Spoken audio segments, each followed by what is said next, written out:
Good morning, good afternoon, or good evening, depending on where in the world you're calling in from. My name is Nick Ezzo. I'm here with Auditoria, and I'm joined by Mike Lynch. Mike, would you like to say hello? Hey, good afternoon, good morning, everybody. And you are on our Transformation Tuesday webinar for the month of February 2026, From Pilot to Payoff, Proving the Value of AI-Driven Finance. We're going to have a little bit of fun here, but before we do that, let's jump into a couple of housekeeping tips from our good friend Botsworth. After this session, the recording of the webinar will be sent to your email automatically. Nothing for you to do. Just stand by and wait for it. We'll try to get it out later today, tomorrow latest. If you would like a copy of the slide presentation that Mike and I will be sharing with you today, please reply to that email with say, I would like the slides, and I'll be happy to attach those in PDF format. There is a Q&A button at the very bottom. You may have to click the More button to uncover it, but at some place there should be a button that says Q&A. Please use that button to ask questions throughout this. We'll try to get to your questions throughout the presentation. If we don't get to your questions throughout the presentation, we do have a dedicated question and answer session at the very end. And then we'll have poll questions throughout just to keep you on your toes and to make it lively and interactive for everyone. So without further ado, Mike, you want to go ahead and kick us off about Yep, everyone's talking fewer funding? absolutely. So when we talk about going from pilot to payoff, that's the biggest thing here is how do we get there and how do we drive forward? So as part of today's topic, we're going to dig in a little bit on some of the hows we get there and some of the what you're probably going to need to bring forward to justify bringing AI into production for your finance area. Now, a lot of the same learnings and a lot of the same information that we'll talk about here today would be applicable across other parts of your organization, but we're gonna focus in on the finance area of what we're doing. And so when we talk about investment and we really think about where the industry has been in 2025 and moving into 2026, a lot of us were very much focused on pilots and we wanted to say everything needs to be AI. We talk about it, it's almost everywhere within your organization, talking about it at the boardroom level, the C-suite level, the water cooler level, in different meetings. How do we bring AI in? And everybody's trying to think about, okay, we understand this can be transformative. We understand what we can do here, but how do we actually justify the money and secure the money to pay for that to actually put it into production? And so what we're going to lay out for you today is some of the things that you want to think about, and then we're going to talk about the six criteria that you're going to judge ultimately how you're going to then move forward to justify an AI investment. So it's not about really at this point, we've kind of moved past, and again, this is finance industry or really in any industry writ large. We very much have moved past the can AI do something? And everybody's kind of like, yeah, AI can do different things. AI agents and other areas of what people can do. This is absolutely, you can be there. And so what we want to talk about is you've identified something that can help your team, whatever part of finance we want to talk about. You've identified something that can help your team, and now we want to get it funded. So we're going to talk about that again. You have these conversations everywhere.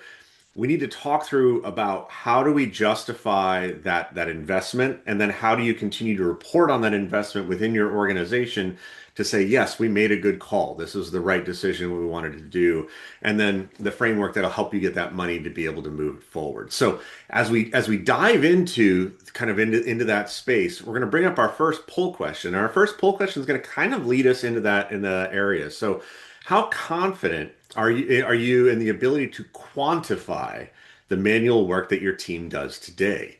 And this is one that, again, when we start thinking about the framework of where we want to go, this is going to be a big piece of being able to justify to leadership what's happening. Because just saying, hey, we're buried in email, okay, what does that mean? Or it's taking us forever to process all these invoices. Okay, can we quantify that, right? And so we need to make sure we have a good sense of what's going on. So fairly good participation rate so Oh, far. yeah. Well, I think we've got 78% of the participants have responded already. Yeah, so we're in We pretty can good space. So, all right. probably go ahead and close down the poll and let's Yeah, get we'll go ahead and started with share the out answer. that information. So, no surprise, as with many of the questions we ask, we get a little bit of a bell curve action going on here. But so about half of you are somewhat confident. You're like, I can count some of the things. I understand where I want to go. probably need to be better. And then three of you are on the, yeah, I'm pretty confident in that space. And three of you are kind of in the no, not confident, or I have no idea. I'm just trying to keep my head above water. I'm trying to just keep moving along. So I don't know, Nick, if you as you think back to our annual report or other things of that nature, anything anything this feels kind of normal for me, but Yeah. anything that strikes you there? Yeah, it looks very similar to what we've seen in other webcasts today. But for the folks who are not confident or have no idea where to start, you're in the right place because hopefully we'll give you a couple of things to think about today to help you quantify your manual work in finance today and then help you build that business case for an AI project tomorrow. All right, so go ahead and stop sharing that out to the people, and then let's talk about fatal mistakes. And again, not to say, fatal, maybe we're being a little bit provocative in our terms here, but really what we want to talk about is five things that you need to make sure you avoid when you're talking about success. These is your proposals, wherever you're at. If you can identify these and take a look at them, you want to try and avoid these as you're going through it. So I'll start with the first one. Leading with technology, not with problems. And this is what we talk about with our customers here at Auditoria. Like we're not here just to sell you cool tech. We have cool tech. We're happy to talk to you about it. But what we really want to do is dig in on what is the business problem that you're trying to solve and also go get deeper into that, right? What is that problem and what does that impact your business when you have that problem? Right? So that's the big thing. Don't just say, "Hey, I've got a shiny new penny that I want to tell you about, and I want to get money to go pursue it." Because you might be able to do that once or twice, but then eventually it's going to be, okay, what's the flavor of the month? You're trying to get funding for something, whereas we haven't actually proved any value. So be very careful to lead with that technology. There's a lot of tools out there. And again, we're very excited about the tools we create, but we want to make sure they're solving real business problems. So Nick, how about number two? Yeah, so vague value proposition. So we're all, finance and accounting people here. We've worked in the space for a long time.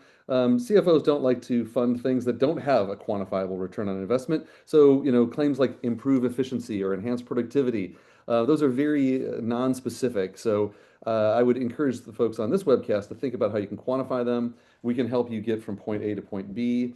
Here's how we're going to do it. Here's the results you're going to see and hold your suppliers accountable for those metrics that are discussed during the sales and onboarding process. Yeah. Mike? Yeah, moving on to number three is the hidden cost of change. And again, this is one where we often will talk in our Transformation Tuesday webinars. We're very much always talking about AI and how agents is going to help things move things forward, which is absolutely true. But we have to understand there is a human component to this. We talk about human in the loop being important. And so quantifying and making sure we're keeping track of the human cost and some of the hidden costs of change as we need to do that. So how do you integrate it with your systems? What type of maintenance is that going to require for your team on an ongoing basis? Do I have to stand up some sort of tech debt or kind of follow on every single year forever? Well, that's not great, so I need to make sure I'm accounting for that. Any training, change management. Again, change management is huge because part of this is taking your people along for this ride, and you want to make sure they understand, okay, we're making a change. Everybody gets that, but why are we making that change? How does it become real for them? Change management is something that happens at an individual human level.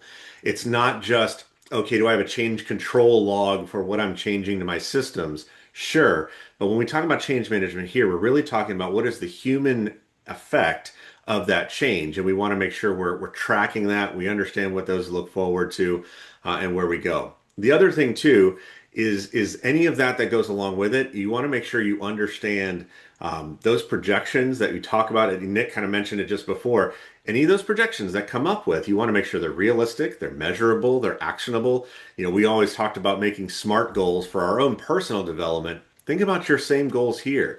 You want to make sure they're specific to what you're doing, you can measure it, and so on and so forth. So again, always a good framework to go back to make sure are these marks that I'm planning to hit, are those realistic?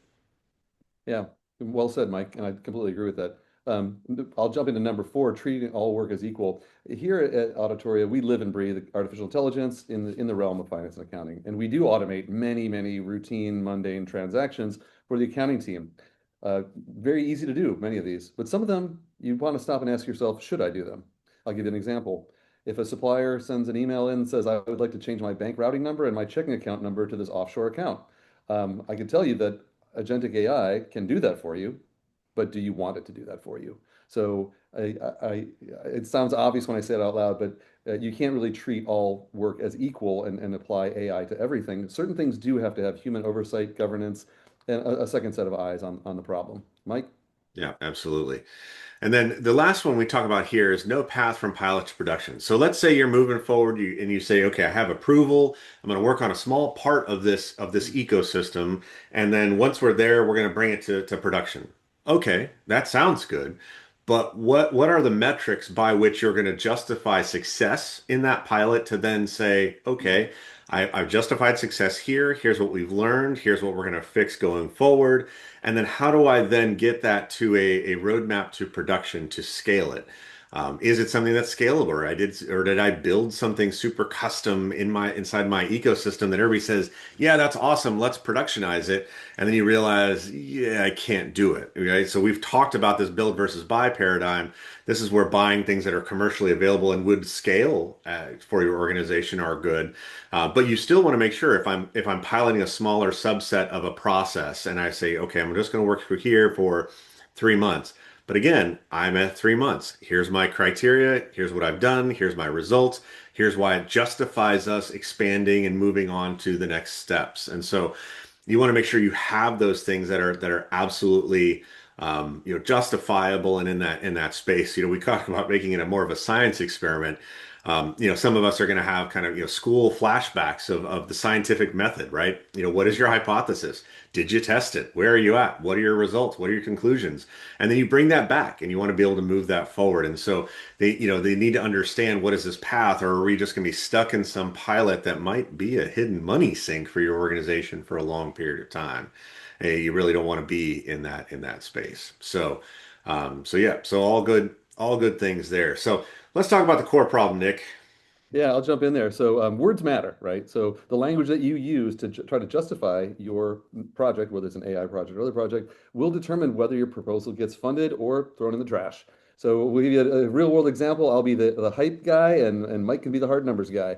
So in the world of AI, we run into two different, I guess, misconceptions. Well, first of all, AI is going to take away all of our jobs. I don't think that's going to happen, but that's one. The second thing, which is almost as prevalent, is that AI is like the genie in the magic lamp. All you have to do is rub the lamp, you make a wish, and it's going to do whatever you want it to do. So, in this case, I'm the hype guy, and I'm going to try to tell my CFO or CEO that AI will transform our finance function and position us as industry leaders. Everyone else is investing in this technology. We should be doing it too. So guess what happens? You get sent to a committee, you get sent into the further evaluation friend zone, no funding, 6 months pass, no decision, and you're still stuck in neutral. So bottom line is a generic claim like everybody's doing it, we got to do it too, is going to trigger skepticism in your boardroom. Transformation is a process, and there's no end to it. It's not an outcome. And then competitive pressure without specifics suggest being a follower instead of solving the real business problems. Now, let's contrast that with some hard numbers, Mike. Yeah. Yeah, Nick, I almost feel like today I should be the hype guy wearing this shirt, but I'll be the hard numbers guy instead. So when you think about it, it's really getting down to quantifying those things that might be hard to quantify originally, because you're like, okay, I got a team of X number of people doing this work today, and so what does that mean to me? Well, let's just boil that down a little bit, right? You have the information, but let's just kind of track it. Let's just nail down a little bit. So. For instance, you can say, okay, if I have this many people doing this specific job, and that's pretty much all that they do, you can apply a cost, a human labor cost to what that costs your organization. Now, some of you might be, oh, that feels very mercenary, Mike. I don't know if I want to do that. And I understand where you're coming from.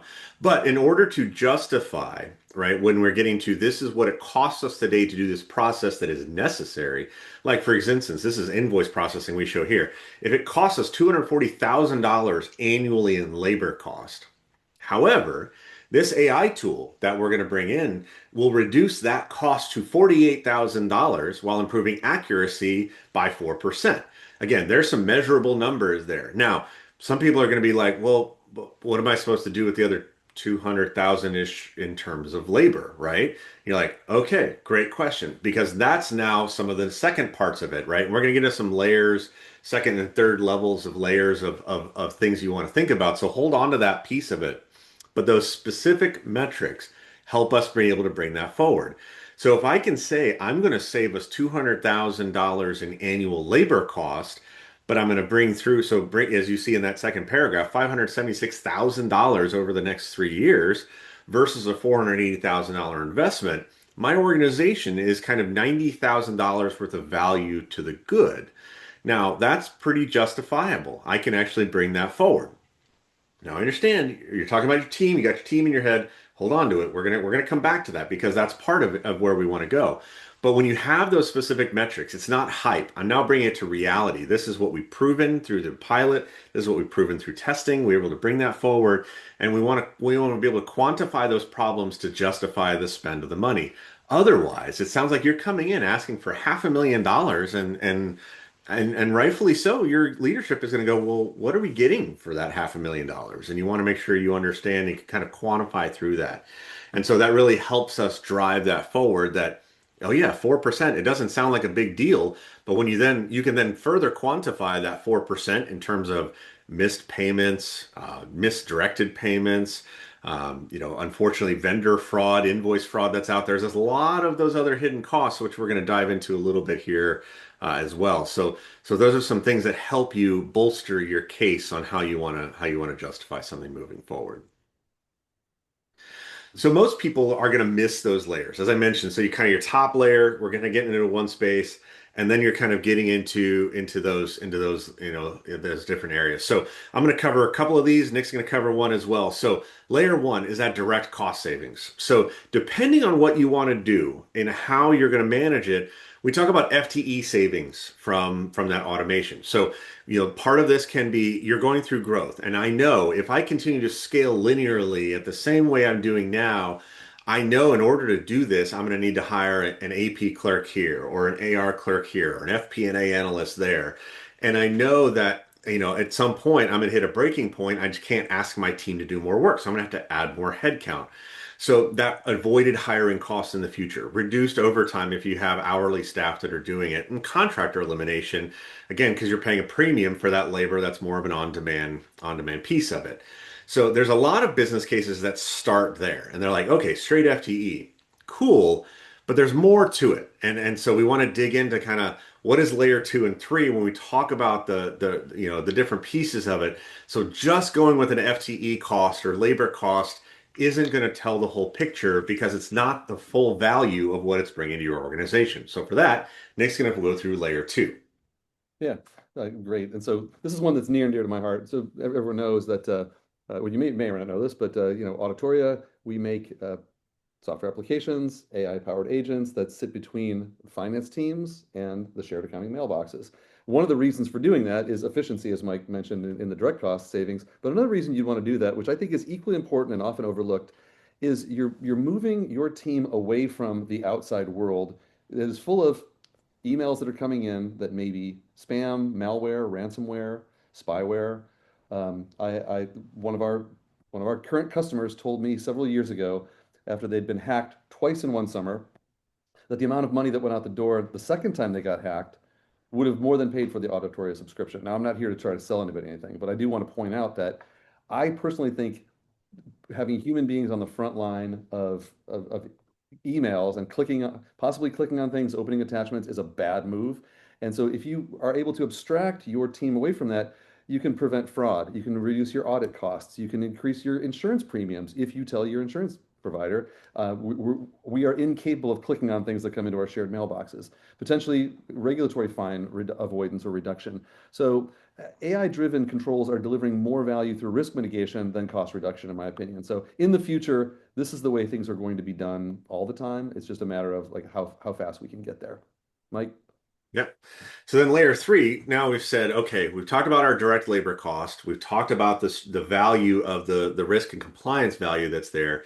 Now let's dig into some additional value creation that we're talking about. So, that strategic value creation, again, not necessarily taking our people and kind of washing them out the door again. And that's not the goal here. The goal of AI automation is not just to reduce headcount. The goal is to allow you to take those people to be better. And so when you think about the strategic value, and again, this one is going to be, you get your pencils out, you think about it a little bit deeper, but what are we doing in terms of retention of good people that are on the team? Because if I'm burning them out doing these repetitive manual tasks that they don't need to be doing, how much happier will they be if I bring in an AI agent to work alongside them as part of that process? So that's a good opportunity there.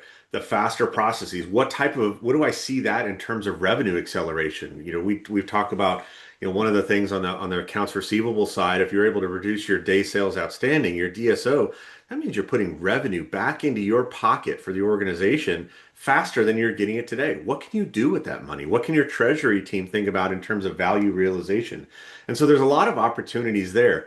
It's going to be harder to quantify these things again, because again, as I mentioned, you kind of got to sharpen the pencil up, but this is where when you truly understand the process and the ecosystem in which you're trying to find automation and acceleration, you can truly start to think about, okay, what are those kind of tertiary impacts of that change? What can I do with them? Now, it may also be too, the talent retention, some other pieces, but then you may repurpose some of that talent, that headcount. Maybe you're in a hiring freeze. You're not allowed to add new headcount. You're not allowed to add new contractors. Well, if I can then repurpose time from what I'm doing on layer one into other places, well, maybe I get to actually that whole supplier relationship management project we kind of put on ice 2 years ago because we were just drowning in invoices. Well, maybe we take the dust off of that one and let's bring that back and let's bring that forward. And so that's something that's super valuable to the organization. Or we went through an ERP transition from where we were before to where we are now, and we didn't really do any cleanup of our supplier master. Well, maybe we should go do that now, right? How do we remove customers from our system if we haven't done business with them in a while, just for security and safety purposes? Again, a lot of opportunities. What could you do with that extra time and capability? So when you see down there at the bottom, when you start to add in all of the additional things, you're not just talking about a direct save $200,000 just on labor from this standpoint. I now add the 262 plus the 167 plus the 184. And again, I start to quantify that. Well, what was already a pretty strong business case now almost becomes, well, why would like I would have to explain why I don't fund this at this point, really from your executive standpoint. So it makes that business case that much stronger for your team to be able to kind of move that forward in that space. So when we talk about that again, this kind of brings it home here to talk about that in terms of, what are those direct costs that we're doing? So when we add those up and we bring that together, and then you add that up manually from a 3-year value, not only am I seeing a net 90 on labor, but now when I start to add all of those things up, you start to see there's a bigger cost, there's a bigger set of values to my organization. And again, building your business case to kind of, again, none of this was pie in the sky. None of this was, I'm going to save you $787,000 over the course of 3 years. And everyone would have been like, cool, how? And then, so you've built that case as you walk through it. Here's some direct savings on labor. Here's how we can repurpose some things. And then we move into some strategic risk and, or some risk pieces of it. And how do we make sure we are not putting ourselves at risk for supplier email capture or risk, sending wrong invoices around. Again, we've talked about it before, but again, this is a multi-trillion-dollar problem globally, and it's still happening. Nick gave you some things there. Go look it up in the news. You'll see when it does get put out there publicly, it's like, ooh, yeah, that stinks. But, a lot of these just never make the papers. They're not above the fold because they're trying to keep it quiet about what has happened. And then the strategic value. What else is your organization going to be able to do? How do you outfox your competitors? And that's valuable. That's valuable in terms of time and ability. So again, now that you've built that business case and you keep stacking the real numbers on top of it and methodically putting that together, it's a super compelling business case about why bringing in these AI agents will help in all of these areas. It's quantifiable, it's justifiable, and then it allows you to bring that forward as you move into it. So we'll tee up our next poll question for you when we think about where we're at in that space. So we talked about how we think to build an investable business case, but what for you would make AI investable within your organization? Again, we give you four options here. Good news is you're all not going to bell curve it because there's not really a range of things. You're going to have to come up with some discrete answers here. So we have four different choices for you. You know, do you need ROI? Do you want to be faster for close? Working capital, again, making sure you've got some cash flow moving through, and then low risk deployment, fast time to value, moving those things forward. So we'll give everybody a few seconds to go ahead and answer that for the team. Yeah, I gotta wake everybody up here. All right, we got some questions coming in too for the end. Keep the questions coming in, everybody. By the way, these are all great questions. All right. I think we've got about 64% of the audience has responded. We want to give people Yep. another 5 seconds. Five, four, three, two, one. All right. I think that's it. We got enough data. Yeah. There's All our bell right. curve. No, Yep. They four proved me different wrong. things. They Yeah. said, we'll show you. Yeah. So what do we think, Nick, in terms of kind of some of the valuable things on investability here? Well, I mean, I've been doing this for a long time, and faster close seems to be the thing that's been coming up over and over and over again for the last couple of decades. So, not surprised there on faster productivity and close cycles. And of course, then we have a tie for working capital impact, the cash flow benefits, as well as the clear measurable ROI. And then, there's a very few number of people out there that thought low risk deployment with a fast time to value was important. I think that sentiment says people are willing to take their time as long as it's done right and thoughtfully and that we're not putting our organization at risk. So definitely faster productivity and close cycles seems to be the number one thing that's on people's minds. Yeah, absolutely. So we'll go ahead and stop the sharing there and we'll move on to the next thing. So talked about some criteria that which you want to think about when you bring that forward. And we've mentioned some of these as we've kind of moved throughout. So we're going to posit six different sets of criteria for you to think about as you move this forward. So automation rate, and again, this is 70%. And I want to be clear, when we talk about automation, what we're talking about here is we're adding with technology and we're removing work. And it doesn't mean that everything is magic. Again, as Nick mentioned earlier, this isn't like silver bullet territory where we're making everything go away.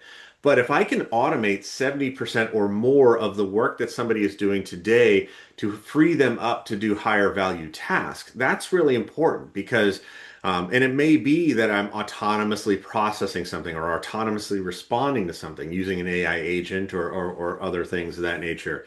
But it might also mean that that agent is actually going out and doing research or data gathering for me. Thinking about FP&A work and you're doing all of this analysis. Sometimes it's a data gathering effort that takes over 80% of your time. Well, if you can automate the data gathering part of that exercise and you're doing kind of the number crunching and storytelling there, well, that's valuable, right? And so think about how that automation comes through. So you want to shoot for automation rates greater than 70%. Again, that doesn't mean humans aren't touching it. What that means is that you're able to take some of that menial kind of the tedious part of it and automate those through at a 70% or greater rate. So again, just a and again, it's not necessarily a hard line that it has to be 71 or better. But when you think about it, if you can target that, because nobody's going to get excited, nobody rolls out of bed for saying, I'm going to automate 30% of your work, even though some of you with team size and you did, okay, well, I automated 30%. Well, gosh, that would actually be really valuable. Yes, but it's not going to be exciting when it doesn't sizzle when it lands at the board, right? 70% or better, that's going to sound like, oh yeah, that's moving the needle. The second one is when you talk about accuracy. Now, we in finance, we love accuracy. We want everything to be accurate and make sure that it's there. What a lot of teams today, and we hear from folks that they're talking about the accuracy and they're doing a lot of rework in that manual work today, or they're trying to automate something that's causing them some additional rework. And so what you want to make sure is that whatever change you're moving to, whatever you're proposing, that accuracy should be better than what your baseline is today. And so if you're saying, oh yeah, well, it's not going to be as accurate, but we'll have more time to do fixed work, and like, well, who wants to sign up to fix work? We don't want to do that. So that's one that I would almost say, You gotta have it, right? And we'll talk about kind of the trigger points on the six of these, kind of when you want to move forward, when you want to be careful. Third one is adoption. So you want to make sure you're greater than 80% adoption in 90 days or less. This shouldn't be a change that requires you to go out and get a brand new college degree in order to use it, or to go through, 6 years of training to get good at something. And so when you want to think about it, you want to bring on tools that are easier to use, that show up in the flow of the work that your people are doing today. And what that means is that, it shouldn't create this kind of, you know, a lot of like AI slop that requires your team to do a bunch of extra stuff, and it shouldn't require your team to go through and do that rapid adoption. It validates your change management. That's an important piece of it. Again, that human change, you got to make sure they're ready to move on board. And so you will have had to tell them, here's why we're moving, here's what it's doing for us, here's the value of it. And you're kind of aligning the vision together. Like help them catch the vision and share that with you. Capacity redeployment. Again, the time saved when you think about it, when you're redirecting that capacity to higher value activity. So let's say, just as an example, if I have 20 people processing invoices today, and I can automate 70% or more of that, right? So then that should free up 14%, 14 people's worth of time. Well, what am I doing with that, right? So I need to redeploy that capacity to something else. I can't just add the cost of a new tool, service, or everything else on top of what I'm doing today. And so that doesn't make business sense. And so you really need to think about us having a story for what do I want to do with these folks once they're not doing these tasks that we're looking to automate. So that again, that capacity redeployment is important. You're scaling on economics. So as you think about where you are today and where your organization is going tomorrow, understand that if we keep growing at 10% per year, the cost of your new tool doesn't grow at 10% per year in the same way you'd have to grow your headcount at 10 or more percent per year. Well, you understand you can't hire a tenth of a person. So in reality, your headcount spikes when you have when you have to add the headcount on board. And so again, you have to validate that, okay, work with the vendors that you're using to implement this and say, okay, if I grow at this percentage per year, this number becomes that number becomes the next number. What does that do for my cost of software, cost of infrastructure, cost of tool? And so you want to make sure your total cost of ownership is good in that space. And then you can scale that and validate that both with your vendor as well as with your internal tech. So you want to make sure you have a sense of let's tell that story as we continue to grow. And then the speed improvement. Can we get greater than 40% of value, faster cycle times in what we're doing? Now that might be closing the books faster. That might be process improvements. So what am I counting in terms of cycle times of things to happen from start to finish? For example, if you want to automate through your invoice processing, today it takes my team 10 minutes to process an invoice manually. Tomorrow, even in a collaborative, when I work collaboratively with my AI agent, it's taking me 2 minutes. Or in times when I don't have to actually touch the invoice at all, it's taking me personally 0 minutes of manual work. So I'm seeing a significant percentage of my time, even moving into that collaborating with the AI agent. So that speed is way better. Again, and then what does that unlock for you? What's the value of that when you think about it in terms of your organization? So those are six areas to get into. And so when you lay that against, okay, should we move forward? Where do we want to go? How do we want to get there? This is where we want to think about it. If you're hitting on all six cylinders here, and this is, car people, right? If you're hitting on all six cylinders here, and this is actually working for you, and you're able to quantify all of those, that points to all systems green, right? Red light, go for launch. It's like let's do it. That's a great opportunity to say we've quantified it, we've justified it, we've measured everything out, we understand where we're going, we understand what the future will look like for us with this tool, and we want to go for there. Now, if you're hitting four or five of these, you're kind of, again, you're greater than 50%, but just barely.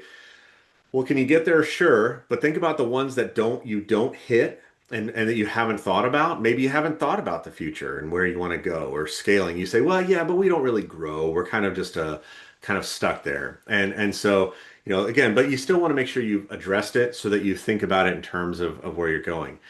Now, if you're at three or fewer of these, again, are you chasing the shiny penny? to go back to what we were talking about, those fatal flaws at the beginning. If you can't justify and you can't measure more than three of these, and you're kind of at four or less, you're like, I might want to rethink this. Is this even worthwhile? Mhm. Again, this gets to even what Nick was talking about earlier. Just because you can automate something doesn't mean you should. And so, if you're not experiencing the pain, and is it worth bringing on something that might be a little bit expensive for the organization without any of that valuable ROI? You're not seeing that faster productivity or close cycles. You're not seeing that working capital impact, right? Again, everything we just had in that poll question that you all said were important. If you don't see that, then it may not be worth investing. And so you always want to make sure you have that in kind of your go, no go criteria, being able to move that forward. We're going to bring up poll question number three, and then we're going to dive into some questions. And we've got some good ones coming through there into the ecosystem. So, our third question is, how does your leadership, again, if you were to project to your leadership, how do you think they're currently viewing AI in the finance sphere? Is it strategic? Is it interesting? Is it experimental? Or it's not even on the radar? We don't want to deal with it. We're buried in the 80s or early 90s. We're not interested in AI. We're not moving forward. Where are y'all Yeah, at? I'd also include in leadership, not just the leadership of the finance team, but your chief information officer, your chief technical officer. What is your organization's posture, I guess, around AI? Um, is it kind of a wait and see? Is it I got to do this now? Really interesting stuff, by the way. We got about 75% of the audience has weighed in already. We have a few more seconds. I think we're nearly there. We got one more person. Cool. I think we could probably throw this up on the screen. All right. So thoughts on this, Mike? I mean, strategic priority, I think it's definitely aligns with what we've heard, that it is, not to say quite that it's come down from the mountain on a stone tablet, but a lot of people have directives to bring it forward. It's a strategic priority. And I think people are realizing the value of making sure that we have to be able to move forward to keep up. And again, it's not just a sense of keeping up with the Joneses, but understanding full well that in the race for talent and a talent organization that talent pool that's getting younger by the day as some of the baby boomers and others start to retire out of the workforce, you're starting to see the need to have these tools at hand because that's what your workforce is going to be looking for. So strategic priorities absolutely make sense. The interesting but unproven part, I think this is where, if you do try and think about those small pilots and you do think about or kind of the nail and scale approach on something, then that's an opportunity for you to prove something and be able to go back to your leadership and say, you think it's interesting, but here's what we did, right? We ran these pilots, we did these things, here's what it did for us. And again, here's what we believe it happens if we extrapolate that out into a larger area. From the experimental only side, I think, finance was probably one of the later teams to kind of get the ball rolling here. And it's fair, we definitely want to, to be able to kind of move that forward. But, think about what are some of those objections in that experimental only area. What is it that you think might be behind your leadership wanting to keep AI in an experimental area? Is it kind of not an awareness of that it's happening in real time and in real places today? Or is it something where, you're not really, kind of sure what's kind of happening in that space? I would say, we're moving into a gap, an era now, 2025, a lot of people are doing pilots. In 2026, I think people want empirical, verifiable results in terms of what their AI is doing. And so really wanting to be there. CFO Dive, an organization that I read their stuff pretty much every day. That's one where, they're prioritizing agent integration in 2026. 54% of them are doing that. So again, from those of you who said it's a strategic priority, you're kind of in line with those folks that are there. And here's the one that kind of blew me away. In the Journal of Accountancy, they CFOs there, 79% of the CFOs asked said that at least 25% or more of their accounting and finance workload is already being handled by agentic AI tools. Hmm. That to me felt a little heavy. I don't know that I haven't seen that, in organizations we've talked to.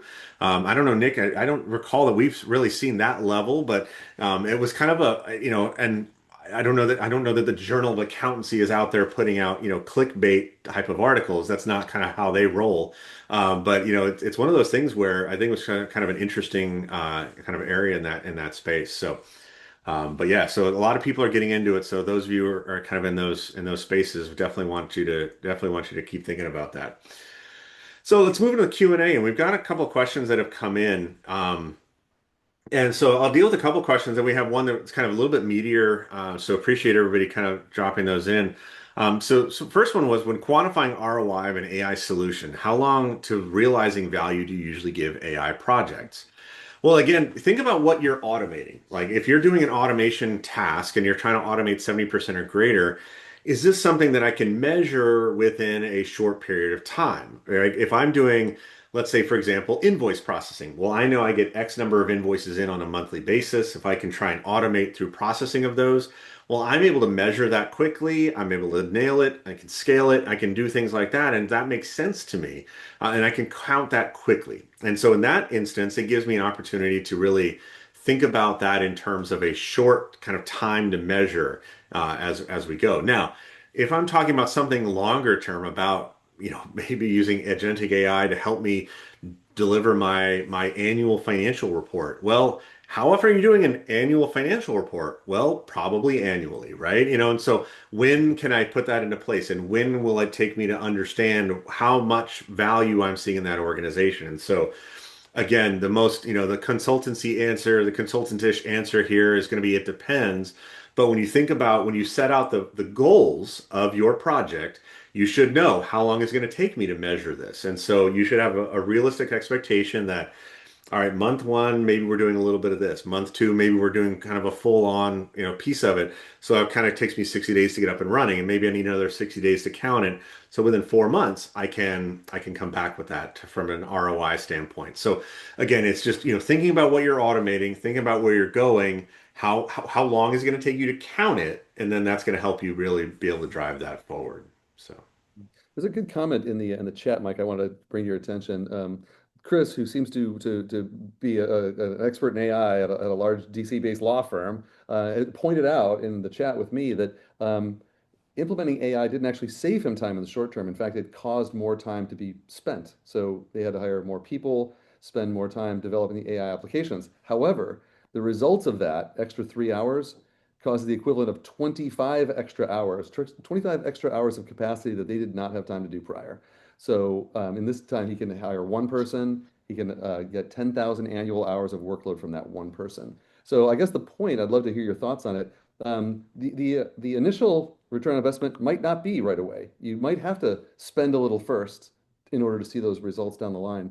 Thoughts about how people should be thinking about those early investments paying off, Mike? Yeah, no, it's a great one, and Chris, yeah, that's super interesting to kind of dig in on thinking about your normal humans give you about 2,000 hours of work on a yearly basis. So if I can actually say that can, hire one person and do this, and now I'm getting like a 5x return on that human investment. That's really good. And that's an opportunity to think about scalability of your organization. And so when we talk about that scalability metric, if I can make somebody 5 times more competent and more capable and more, go through their business, that's a really, it's a really valuable proposition to be able to say, yeah, sure, as an organization, we don't want to add a bunch of headcount, but if each of those headcount it's like force multipliers, right? We become that much more valuable in that ecosystem. But it's an interesting one, that you kind of empirically you saw that you were seeing, okay, well now everybody's spending more time. But then after you keep, if you kind of thinking surface level and you're just kind of doing almost like Kirkpatrick way of thinking about evaluation of things. And the first one is kind of what we call smile sheets. And it's kind of like, how do you feel today? Like your scale of 1 to 5. Well, those people might be like, I feel like I'm doing more work, boss. I don't feel like I'm doing it, what's the value? And then if you're able to say, well, if that 3 hours of work is equating to this, 3 hours becomes 25, you're like, oh, the value, right? And so now you're starting to, again, catch the value. That change management is saying, yeah, we understand what you're doing today. And that's kind of, it feels more. But now, because we can prove those metrics, I can say, I can go get another person to go alongside with you. So you're not personally doing 3 hours more, but collectively, you all are doing this much more. And so I think that's an interesting, it's good that you were able to see it, good that you were able to track it. And it's good that you didn't stop at just 3 hours and going, oh, this isn't working. We're taking more time with our AI deployments, and it's costing us 3 hours per person more than we were doing today. But then you were able to go kind of that next step further and saying, oh, wait, that was actually a lot of value. And so that's good to kind of, not get through.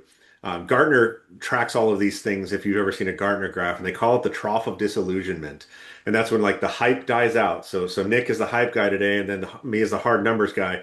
When you start to get into that trough, and it's like, oh, is this really going to work? But then all of a Mhm. sudden you see, oh yeah, here's the results, and then you start to track back up into normalizing and operationalizing some of that AI.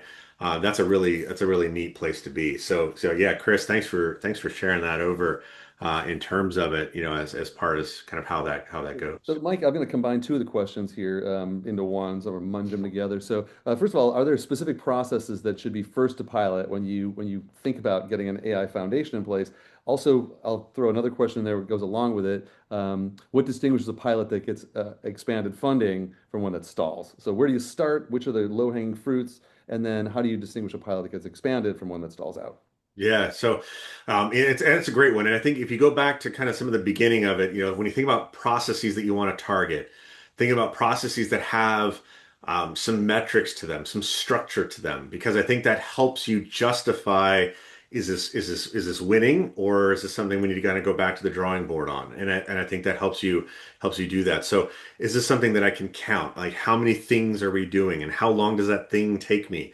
The great thing is that if you're working those processes through your ERP systems today, most of the ERP systems have a way for you to report on like a cycle time for something. So Mm, you can see how long does it take me to do process X. And so if I'm able to see what that count is to do process X, and I have an idea on how to automate process X, and now I can see, okay, process X now takes me this amount of time. I now can see kind of where I go. So I encourage you to start where places that you can actually measure and you have an idea of what that is in terms of it. That's good. Now, again, what's going to distinguish what gets funded versus what isn't? Um, Keep in mind some of those things that you might be able to count are important to you, maybe at your level, but make sure when you're telling the story up above that you're telling it at their level too. So part of that get funded or get trashed is going to be, am I telling a story that resonates with the leadership that I'm speaking to in that particular instance? And give you an example.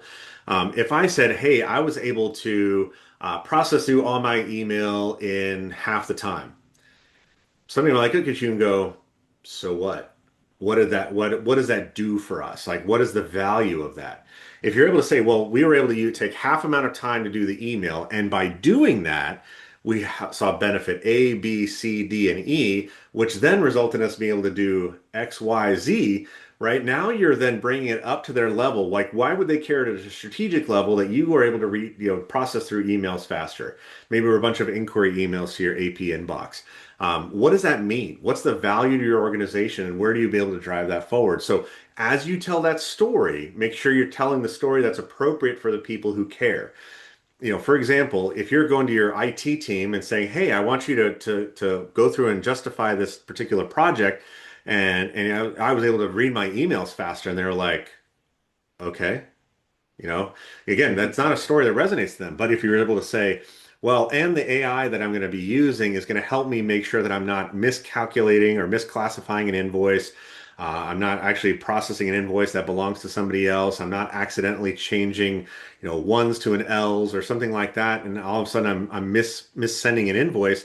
Well, that's your cybersecurity team is going to be, oh, well, that's actually interesting to us, for helping, protect the organization. Or I didn't go click a link to download an invoice and I end up downloading a virus that exposes us to ransomware. So that's, so it's those types of things that are there. So as you tell that story and as you go up, make sure you're telling the right story at the right level as we move through. there's one more question that came in, Mike. I'll address this one since I kind of have a point of view on it, and then you can take the Sure. last one if you want. So one of the questions that came in is that LLMs or large language models don't do well yet with numbers or Excel files, math, finance. any specific products or use cases you can point to. I can only tell you about our own products, what we make here, and the advice I would give when you evaluate other suppliers.